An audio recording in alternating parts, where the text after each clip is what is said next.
Today, I'm wondering, how do you know when business ideas you're hearing are outdated? And why do people keep regurgitating the same outdated startup advice? So, the first part of the question I can answer really quickly. I was listening to a podcast and it was kind of a mentor for startups who was talking about how to launch a startup company. And it was specifically aimed at technology transfer as well, which is my industry. And I thought, man, these ideas are all so overfamiliar. They just seem old and not current. And so I copied the transcript and put it into ChatGPT and said, let's see, I asked it, in what year were these ideas interesting, new, or relevant? And so then it broke up the guy's ideas by year, and I'll run through some of them so you see what I mean. But that's kind of an interesting idea for me. In the future, if things sound a little stale, I might run them through some AI and say, what year do these ideas come from? It'd be interesting. And, you know, for question number two, why do people repeat the same old advice? It could be because it's good. Maybe it's just really awesome advice. And so it lasts the test of time. But often people latch onto the trends from when they were very active. So when I was first involved in tech transfer, just getting started with startup companies, it was right after the Lean Startup by Eric Ries came out. And that kind of changed everyone's thinking and became part of entrepreneurship curriculums at the universities. And there are reasons to question the philosophy now. Like that was 2011, I think that book came out, and since then, people have talked about the lean startup relentlessly. So just so you know, it's based on lean manufacturing. So you want to avoid waste. And Eric Ries's idea was that launching a product is expensive. He was looking at inside of a corporation. If you create a project and launch it, that's going to be expensive. And so what you should do is you should act like a scientist. That's how he phrased it, and you should do market research to find out whether an idea is valid before you actually create the product. And so that made a lot of sense in 2011. Now, fast forward to today, and with AI tools, you can create products super easily, and validation still costs money. So, in many cases, you're better off just creating the product and launching, and then letting the market provide you validation for a finished product. So, in my mind, at least, the lean startup has partly I mean, the time has passed because the economics, the basic foundations of the theory have changed. But still, you hear it constantly. I think it's just because a lot of people became entered into entrepreneurship and business generally at that time, and have hung on to those ideas. And it's hard to stay current on things. There's so many business books. How do you keep on top of all the trends?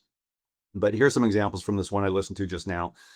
This guy was a founder, maybe, I don't know, 30 or 40 years ago. So he's older, so he's pulling ideas from early in his career. And so one point he made is that a founder of a startup needs to be a jack of all trades. You need to be able to do all kinds of things.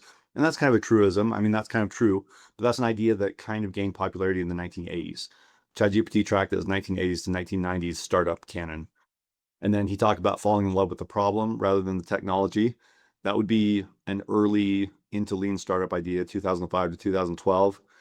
He said you should eliminate assumptions through customer discovery. Again, that's early days of validation, 2005 to 2015. Oh, and by the way, I'm not saying that you shouldn't validate ideas. I'm just saying that validation should be as real as possible. So if you can create something and get it into the market in front of consumers, then if they buy it, that's super good validation. And if they don't, that suggests you might have a problem, might need a pivot, as Eric Ries would say. All right. He talked about writing. This is the this is the part that really got me and pushed me into doing this whole conversation. The He talked about writing a concise business plan. He said your business plan should be no longer than 20 pages, and that's very pre-lean startup. I mean, almost no one writes a 20-page business plan or any business plan now. But in the 1990s to early 2000s, it seemed cutting edge to have a short, brief business plan as opposed to, say, I don't know what it would be, 100 pages. Since the lean startup, most people do, like, if anything, a one-page graphic or something, or you could say a pitch deck, maybe a slide deck. But to create a formal written business plan at this point would just make you look kind of naive to most people. Then let's see, he focused a lot on elevator pitches, having a 30-second pitch. That was an idea in the 90s, still a good idea. You should be able to explain your idea like really quickly because you might only have a few seconds with someone you want to be involved in your startup. So got to get to the point. And it'll also just clarify your thinking. So it's a good point. It's just 30 years old. Talk about researching customers more. Talked about, okay, this is a little bit newer. He had some points about how you should think globally from the first day. So think about global distribution. He had kind of a focus on distribution, and that would come out of more like the early 2010s, a little bit after the lean startup, possibly. Talked about the importance of coachability. That's a 2010 sort of an idea. Let's see, had some legal advice that was from the 2000s said that you should get a startup oriented lawyer early. And I've heard this advice so much, and over time I've wondered about it because in my experience, startup oriented lawyers aren't like massively more helpful than other business lawyers. But it turns out in the 1990s, that was like a cutting edge idea. And there's one firm in particular who bills itself as being startup oriented. And that was kind of when they emerged, I believe, or became popular. He did say at the end, he tacked on a modern point where he talked about how AI can help you scale up and so on. And so that would be, circa 2023 to the present. So it's not all older ideas, but I just thought it was kind of interesting. And like you can see from those ideas I just ran through, some of those, many of them remain good advice.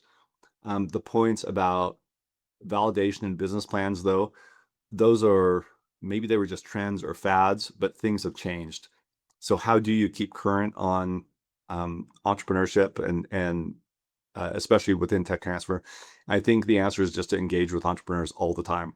If you're talking with entrepreneurs every day, you're going to figure out what the current ideas are. If you're only mentoring one or two entrepreneurs per year, you might slowly lose touch. This is a tough problem because in tech transfer, I think ideally you would have a career in the private sector and then bring that expertise into tech transfer. But then the longer you're staying in this industry, the more outdated your knowledge of the prior industry is getting. So I don't know. You just have to do things to keep current. And there's some timeless advice though, so don't mean to discount that.